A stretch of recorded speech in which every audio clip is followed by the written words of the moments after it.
Good evening. My name is Joe Sam Robinson. It's my pleasure to have with us once again Dr. Buck Melton, a man that needs no introduction, but thank you for your presence here tonight. Thank you. Always happy to be here. Thank you. Well, we live in contentious times. We've been through the electoral cycle. There's a lot of tension in the world, and it's not unusual to hear in some circles, well, the country is so divided. I'm really worried that we may have some kind of civil war again. I hope that doesn't happen, but I'm just worried about it, and people may say that. And do you have some observations on that? I mean, apparently there are conditions that are needed for civil war, civil conflict. And an example might be the conflict in Ethiopia right now. And you could say, in a way, that the war between the Russians and the Ukrainians is kind of a civil war, being you could say pretty much the same people. Certainly interspersing of the cultures there and the languages. Yes, yes.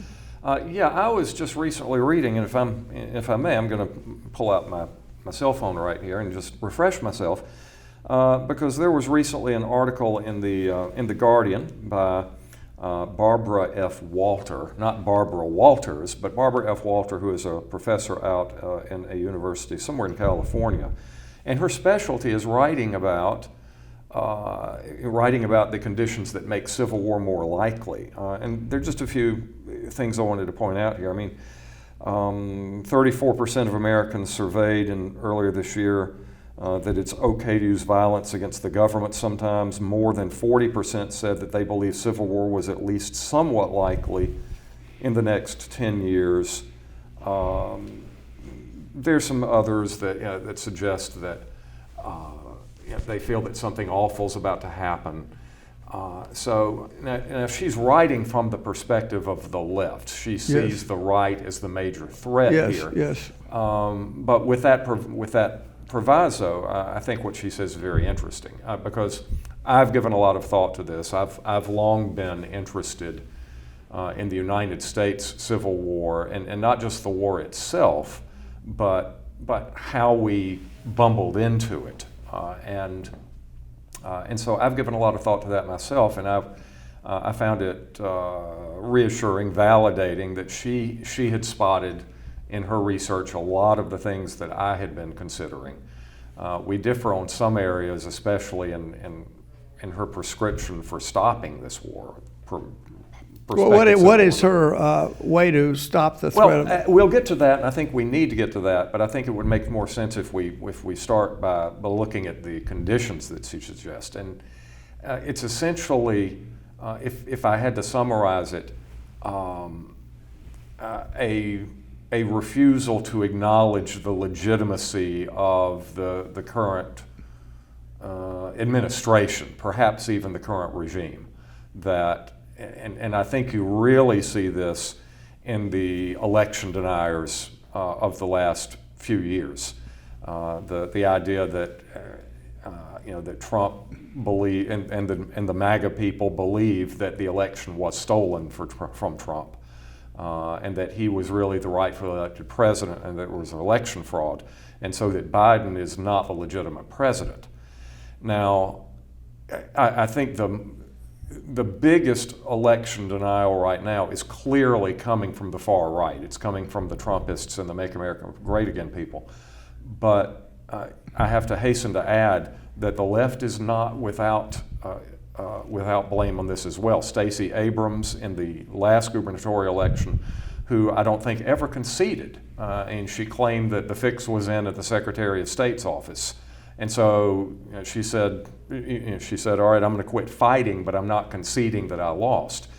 If you go back to 2016, the vicious attack by the Democrats on the Electoral College, not necessarily that it was illegal, but it was unfair.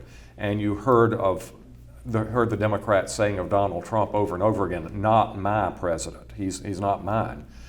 And the fact that if you go all the way back to 2000, the Democrats have strongly denounced the the machinery that produced Republicans' victory. The 2000 election. They say that this was trickery. The Supreme Court, the fix was in there, and so for the last 20 plus years, you've seen this. Our elected officials, there's something not quite legitimate about them. Now, once again, I think this has come to a head with the MAGA election deniers, but that's a very strong indication of it. That in turn leads to this belief that, well, if it's not a legitimate government, then shouldn't we be allowed to use violence against it? I mean, that's the American tradition, the Boston Tea Party, for instance, Lexington and Concord. If you want to add to that, when you see police obviously throwing their authority around in illegal ways, and George Floyd comes to mind immediately, then the idea that the police are the illegitimate enforcers of an illegitimate regime, you see where all this is going. And so this is where she's coming from, and I think there's a lot of truth to it. Well, we could bounce the basketball a little bit on that. The one thing is that if you vote, if you actually go to the trouble to do that, then in some ways you want your vote to be counted, and you are saying, because you've participated in the process, well, for better or worse, I have some obligation to accept the verdict of the ballot box. And the problem is when people don't vote, which in many ways groups have not done that in the past. So I'm not going to vote. It won't do me any good, and it's a difficult process. I've got my life to live, and the vote is to have to stand in the rain for 2 hours, or I can't eat any hamburgers there. I have to stay 6 feet apart from people. Whatever the story is, and it takes 14 hours to do it. So, but if people actually do that, they put their vote in, then I think it encourages acceptance of the verdict. And the question, just to continue along those lines, many countries have a much higher turnout than in the U.S., and indeed some countries make it illegal not to vote. Yeah. Brazil is one of them. So if you're expected to vote, and so the turnouts in America are always on the low side. I mean, over 50%, and maybe they've increased, and some groups are notoriously do not vote. They avoid the ballot box for many reasons. But that, I think that's something to brood about. And just to go to the idea that, well, we don't accept I've voted, and the election is illegal and wrongful, and therefore it's my duty, my responsibility to cast out the demons. So I have an obligation to restore the country, you could say. The misnamed insurrection, I don't like that. It was really a riot. I kind of concur with that. An insurrection has the sense that there's a tremendous organization, that things have been put together, and it's a rhetorical overkill, which many people enjoy in just casual conversation about whatever. But I think those are some points to brood about that story, and so the corrective factor is to make sure that the elections are without any question correct and legal, and that as many people as possible vote. And the higher the turnout, the more likely that there won't be any aggrieved parties to some degree. I'll throw this out. I partly agree with that. I may have lost track of what you said at the beginning, that the people who are more likely to vote are more likely to accept the outcome. Yes. I'm not sure I would agree with that. I would say if you're an apathetic voter and you don't vote much or you don't vote at all, then you feel either that you don't have a stake in it or that what you do doesn't matter, so why try? I mean, there's sort of a resigned acceptance. I think the problem is if I vote and I have this suspicion that the system is rigged so it will not count my vote, yeah, if the electoral machinery itself is not to be trusted, I think that is one of the really big signs. It's not an indispensable sign, but I think the more things you check off on the shopping list, the more that civil war is likely. And unfortunately, and we saw Trump talking about this in the rigged voting machines with the software written by Venezuela or something. There may be some truth to that, not to those voting machines, but the fact that it is so easy now to write code and to insert it in firmware, who really knows anymore? You've got keyloggers on your computers at home. You've got Trojan horses. You've got phishing attempts. So, whether or not it is true, the very specter that it raises, that some force out there, be it the other party or the Russians or whoever, is making sure that my vote isn't really counting. That means that if the side that I do not favor wins, they're suspect. That it's not a true reflection of the will of the American people. And that sails us into dangerous waters. Another thing, I mean, I guess you'd say on each side would be the opposing party or opposing political group are so intrinsically evil that they just can't be allowed to have power. And if they are that evil, then of course they are perfectly capable of messing up, of corrupting the electoral system, so it feeds on right, itself. And they have evil intentions Yes. to basically hurt, say me or whatever. I'll use me as an example.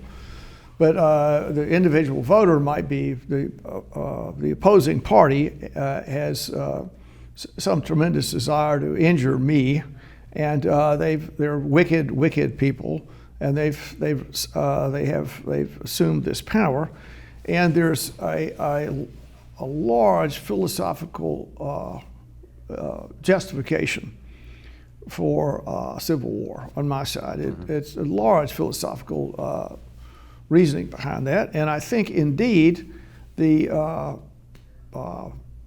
Civil War, the American Civil War, the states that succeeded, they had ample reason to do so because of the American War of Independence against Britain, and the Enlightenment ideas about when the Jeffersonian language in the Declaration of Independence is quite justifiable and indeed necessary.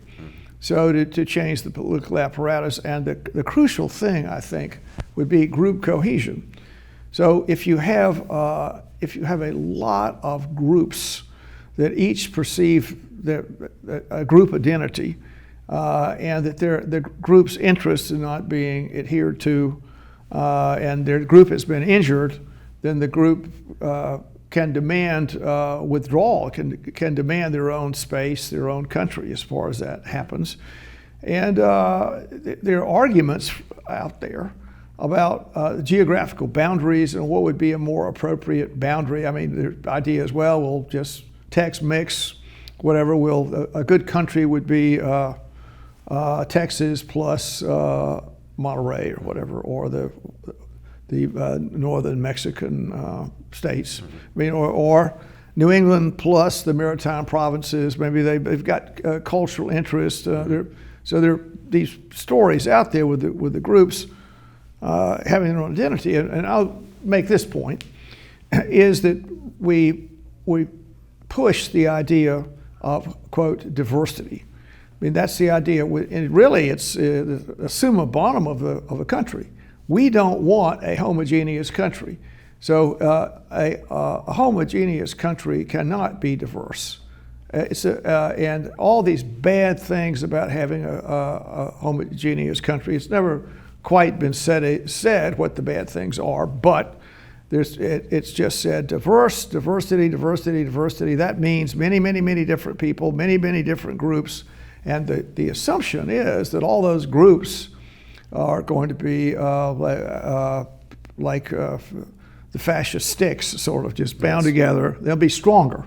So we have 50 or 100 groups in the country. They all get along great, and they'll make the country stronger. Right, and that's the assumption without exploring it much. But many different groups are there, and I think the general thrust of where the Civil War tensions happen would be on the basis of the political parties. The Democratic Party and the Republican Party each could carve out different sections of the country as their home provinces. And for instance, some states are really always go Republican, some always Democrat, and that's causing a lot of the tension. Yeah. Well, there's a lot to unpack in what you've said. I guess the first thing I would say is that if you look at the American Revolution and the U.S. Civil War, there was a very strong geographic component to both of those. That you had the North American colonies that were separated from Europe by 3,000 miles of ocean, different ecosystem, different economic basis, and no representation. The United States Civil War, slavery, which is, of course, was an agricultural labor institution, and therefore it was strongest in the warm climate and the long growing seasons. I think you're absolutely right, and Dr. Walter agrees with you that my group, my unit, my community is being threatened somehow, and she specifically talks about white, conservative, ethnic, traditional America, the main demographic for MAGA, which is feeling threatened by the browning of America and left-wing policies. She points out very accurately, and I agree with this, I've always agreed with it, it's not going to be clean cut anymore. Now, yes, there are redder parts of the country and bluer parts, but it's not clean cut anymore. The difference is ideological, it's not geographical. And so the idea of parts of the country seceding are less likely. I think we may see I think it is less likely, but I mean, we may see a secession. Really? Yeah. If the Texas economy is doing great and the federal government is refusing to police the Texas border with Mexico and refusing to let Texas police it, I can see at some point Texas saying, to heck with this. The federal government, being part of the union is not helping us at all. Or if California, so I'm not ruling it out, but I don't think the Civil War that we will see will have that kind of component. It will be more of a guerrilla warfare. It will be a warfare against our elected officials, fighting in the streets, irregular warfare, to say the least. I will say that we can be diverse as we like, as long as we agree that the game is more important than individual players. That we have to find common ground with the other groups with whom we ideologically disagree, and that common ground is the idea of the rule of law and tolerance for people who are different from us. And once again, if you say the system has been co-opted by our enemy, that the game is rigged, then that common ground is impossible, and that makes the Civil War once again more likely. There are a lot of conflicts. Is certainly in the human gene arrangements, the way we're put together. We fight. It's be very unusual to find humans that have never had conflict with each other, and just the conflict resolution is a big deal. Traditionally, the idea was that what happened in the New World, that Europeans came in, mostly from Western Europe, you could say that, and they sort of dominated. They had the cultural ability to dominate the thousands of square miles here. All the indigenous populations were injured by their presence, you could say that. And they created their own ecosystem, their own cultural arrangements, their own ideology, their own justification for what's up. And that stayed, it was kind of hammered out, I think, by fighting with traditional enemies. So one thing that prevents internal civil war, in a way, is having some kind of big external enemy, so everyone can sort of get on the same page. And you could see the American, after the Civil War, in many ways, the way the country was bound up again, we're fighting common enemies, fighting the Spanish-American War, in which Confederate generals had another. Joe Wheeler of Georgia. had another run at it. Yeah. And Joe Wheeler said during the Battle of Kettle Hill, "We've got the Yankees on the run." In 1898, it was pretty amusing. And then in all these wars, so the country was pulled together by external enemies, and in a way, the unrecognized, when the Soviet Union blew up, the communists went down, and the U.S. won, then the external pressure on our national identity went away, and these centrifugal forces emerged. And if you think about it, it's incredibly difficult to put 350 million people here all together with so many differences, so many different backgrounds, and can we put a melting pot there? The idea was, I think, espoused in the early 20th century, well, we're all going to melt. We'll all be one. In fact, the word was coined in New York City. I can't quite recollect. It may be a play, I think. Maybe a play. That sounds familiar to me. Yeah. So they were all going to melt together and be one great people. And actually, you don't hear that talk much, do you? No, you do hear talk about the salad bowl. There are a bunch of things poured in. Right. And so, no, our national identity, we're not going to become the same people. We're going to maintain our differences. Yes. And indeed, we're going to have multiple citizenships. Another thing, if you're trying to say, well, we're all going to melt together or be one people, the idea that people can have many different passports, and they can be citizens of many different places. And this is just one of a number of places that they are a citizen. So it certainly changes a lot of the country's dynamics. Yes. The good Dr. Walter does say that, talking about group cohesion, and once again, she's writing from a somewhat leftist perspective, but she says one of the strongest types of group cohesion, and we are seeing it today, is ethnic cohesion. And so once again, she comes back to the sort of you talked about the fascist idea, but remember, all the fascisti were all Italians. Yeah. All the Germans, the good Aryan Übermenschen, and so white middle class America produces this kind of nationalistic fervor, which becomes intolerant of other ethnicities, other types of cultural expression, and so that's very dangerous. And I think she's absolutely right about that. I mean, it was that demographic that rioted on Capitol Hill, and that was a scary moment. Yeah, I agree. It was not an insurrection, but it was. It was an unpleasant riot. It was a scary moment. Yeah. I think she ignores the other side of it, though.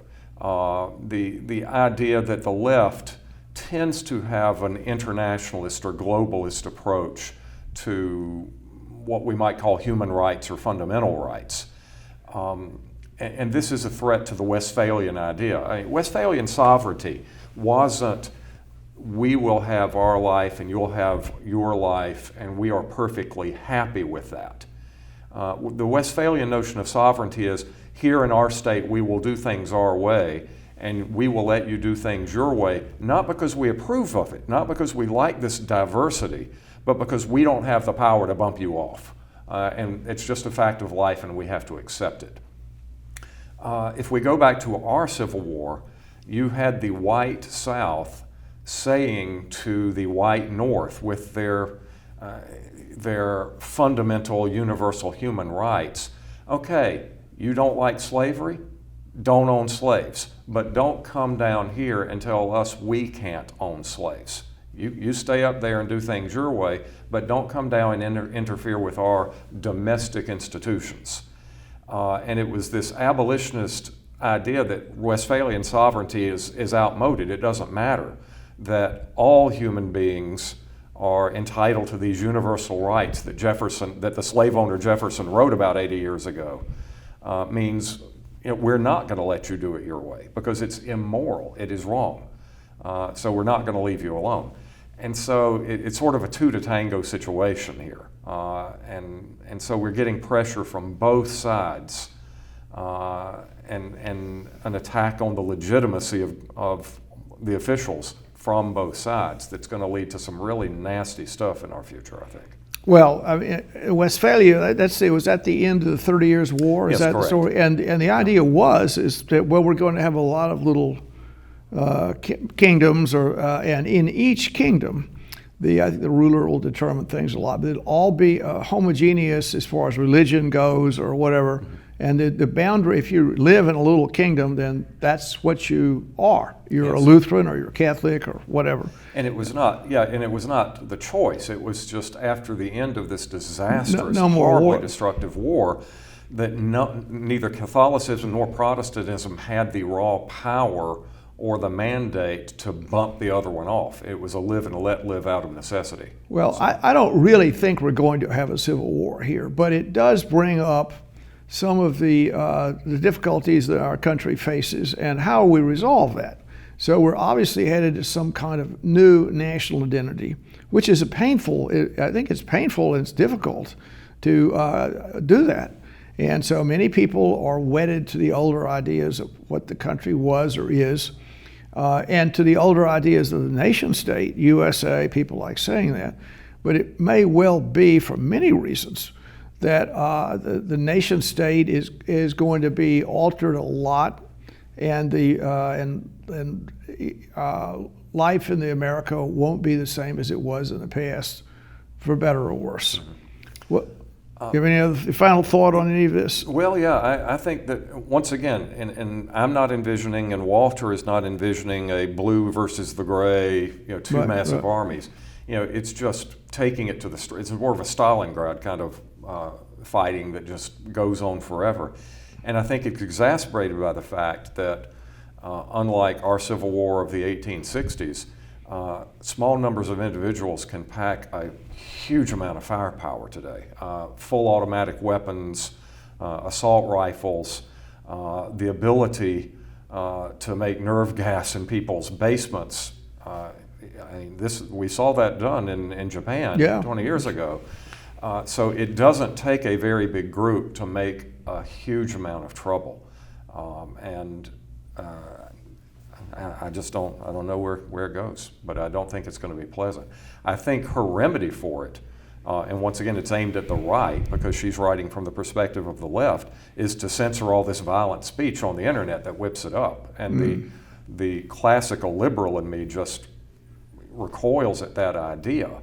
But of course I'm operating out of the basic notion that people are reasonable and can be reasoned with, and as we discussed in a recent episode, maybe that is not true. Well, on that note, Buck, we try and be as reasonable as we can in our little interchanges. But so, thank you for coming. We'll Thank you, talk sir. some more. Thanks. This program is brought to you by the Georgia Neurosurgical Institute. For over 50 years, rendering neurosurgical care to patients of all social conditions, treating complicated problems involving the brain, spine, spinal cord, and peripheral nerves, endeavoring to encourage quality care, medical research, innovation, and education on a local, national, and international basis.